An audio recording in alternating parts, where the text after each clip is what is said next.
Good morning students. आज हम भाषा माधुरी में पाठ 11 मौसम जो कविता है वो पढ़ेंगे। ठीक है, उसमें आपको मौसम के बारे में बताया हुआ है। आपको पता है अपनी जो कंट्री है, जो भारत देश है, इसमें हर चीज़ में विविधताएं पाई जाती है ना। कितनी तरह के यहाँ पर ड्रेसेस पहनी जाती हैं, कितनी तरह की यहाँ बोली बोली जाती हैं और कितने ज़्यादा यहाँ पर त्यौहार मनाए जाते हैं। इसी तरह से यहाँ पर मौसम भी बदलते रहते हैं। सर्दी, गर्मी, बसंत, बहार, ये सारे किसके रूप हैं? प्रकृति के रूप हैं। ये सब प्रकृति के रूप है। प्रकृति हर 2 महीने में 3 महीने बाद अपना मौसम चेंज कर देती है। तो आज हम यही पाठ पढ़ेंगे, मौसम। प्रकृति के हैं रूप निराले, आओ देखो मौसम मतवाले। सारे मौसम मतवाले होते हैं, सुंदर होते हैं, अच्छे होते हैं। जब सूरज तेज चमकता है, पृथ्वी का हृदय दहलता है। सूरज तेज कौन से मौसम में चमकता है? बहुत ज़्यादा तेज जब होता है गर्मी के मौसम में, और उस समय हमें भी अच्छा नहीं लगता। गर्मी में बाहर जाना किसी को अच्छा नहीं लगता। इसी तरह से जो पृथ्वी है, जो हमारी भूमि है, उसको भी तेज गर्मी से, तेज धूप से क्या होती है? घबराहट होती है। उसका हृदय भी दहलता है। दहलता होता है डरना। गर्म हवा से सागर का जल भाप बन बन उड़ जाता है। और इतनी तेज गर्म हवा होती है, इतनी तेज धूप होती है कि जो सागर का जल है वो भी भाप बन बन के उड़ने लग जाता है। और वो भाप बनकर उड़कर क्या बनते हैं? इसी भाप से बनते बादल।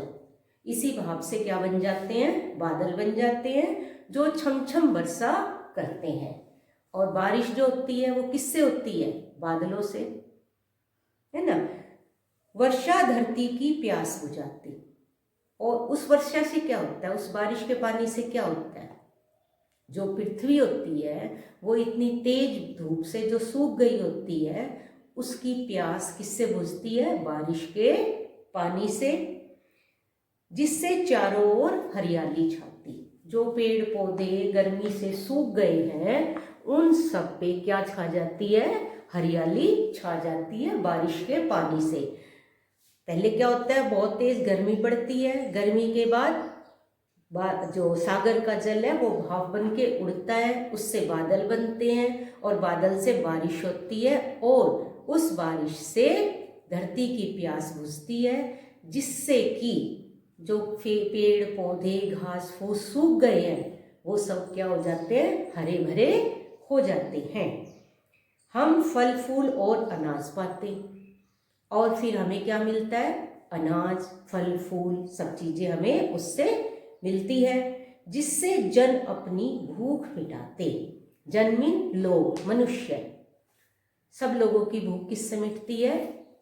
अनाज से, फल फूल से उन सब की भूख मिट जाती है। पृथ्वी जब ठिठुरती जाड़े से, देखो बारिश, पहले गर्मी, फिर बारिश, फिर सर्दी। अब क्या होता है कि बारिश के बाद सर्दी का मौसम आता है। जब पृथ्वी ठिठुरती जाड़े से, सूरज की किरणें उसे बचाती। अब तो हमें सूरज की किरणें गर्मी में तो अच्छी नहीं लगती, लेकिन सर्दी के मौसम में जो सूरज की किरणें होती हैं वो हमें ठंड से बचाती हैं। घर आंगन में बिखर बिखर, खेतों में वे फसल पकाती। अब जहाँ पर हमें बारिश जरूरी है, सर्दी जरूरी है, वहाँ पर हमें गर्मी भी जरूरी है। अगर खेतों में पकी हुई फसल को धूप नहीं मिलेगी तो वो खराब हो जाएगी। इसलिए खेतों में, घर आंगन में वो सूरज की किरणें, वो सूरज की धूप बिखर बिखर के फसलों को पकाती है। किरणों से जब जाड़ा उड़ता है, अब आया बसंत का मौसम। जब जाड़ा थोड़ा कम होने लगता है, फरवरी मार्च के महीने में, किरणों से जब जाड़ा उड़ता है, सब और बसंत का मेला जुड़ता है। तब बसंत का मौसम आता है, बसंत पंचमी। सुना है ना आपने? बसंत पंचमी का मेला भी लगता है। तो जब जाड़ा फिर कम होने लग जाता है, तब बसंत का मौसम आता है और तब क्या लगता है, मेले लगते हैं, बसंत का मेला लगता है। चारों दिशाओं में खुशियां छाती, सब लोग खुश होते हैं बसंत के मौसम में। उस समय ना ज़्यादा गर्मी होती है ना ज़्यादा सर्दी होती है। और जो किसान है वो भी क्या होता है, अपने खेतों में पकी हुई फसल को देखकर बहुत खुश होता है। अब आजकल तो हमारे पास क्या है, अपनी खुशी को प्रकट करने के लिए हम घूमने चले जाते हैं, पिक्चर देखने चले जाते हैं, है ना, कहीं पर मेलों में वैसे झूले झूलने चले जाते हैं। लेकिन पुराने समय में क्या था, ये सब चीज़ें तो थी नहीं। लोग अपनी खुशी को प्रकट करने के लिए गाँव में क्या लगते थे, मेले लगते थे। वहाँ पर जाकर लोग खरीदारी भी करते थे, झूले भी झूलते थे और खाने की और इन चीज़ों की स्टॉल भी लगती थी, दुकानें भी लगती थी, कपड़े भी मिलते थे वहाँ पर। तब उस समय में क्या होता था कि लोग मेलों में जाकर अपनी खुशी प्रकट करते थे। तो सर्दी के बाद बसंत का मौसम आया और उस समय क्या लगे, मेले लगे।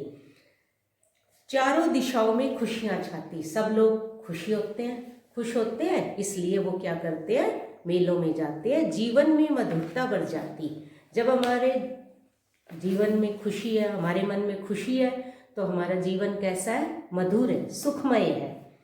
सूरज भैया से हम सीखें औरों के लिए नित जीना।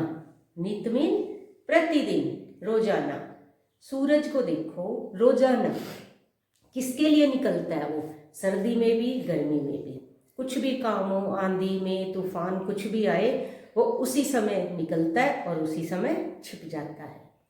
लेकिन किसके लिए, हम सब के लिए, दूसरों के लिए, मनुष्य के लिए, पेड़ पौधों के लिए सूरज रोज निकलता है। तो सूरज भैया से हम सीखे औरों के लिए नित जीना। तो हमें भी क्या करना है, सूरज भैया से, जैसे सूरज रोज दूसरों के लिए निकलता है, ऐसे ही हमें भी अपना जीवन किसके लिए रखना है, किसकी हेल्प करनी है, दूसरे लोगों की। हमें कुछ ऐसा करना है कि हमारे काम से दूसरे लोगों की मदद हो। इसके बाद ये हमारे शब्दार्थ हैं।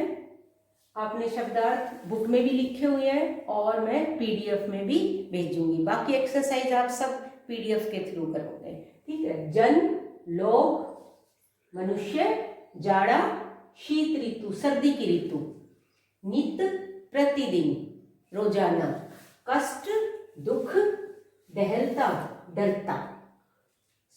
पृथ्वी का हृदय दहलता है, पृथ्वी का हृदय डरता है, किस चीज से, सूरज की किरणों से। नव जीवन, नया जीवन, पृथ्वी, भूमि, प्रकृति, कुदरत। तो ये आपके इस पाठ के शब्दार्थ हैं। बाकी आपका सारा काम पीडीएफ पे भेजा जाएगा। ओके बेटा।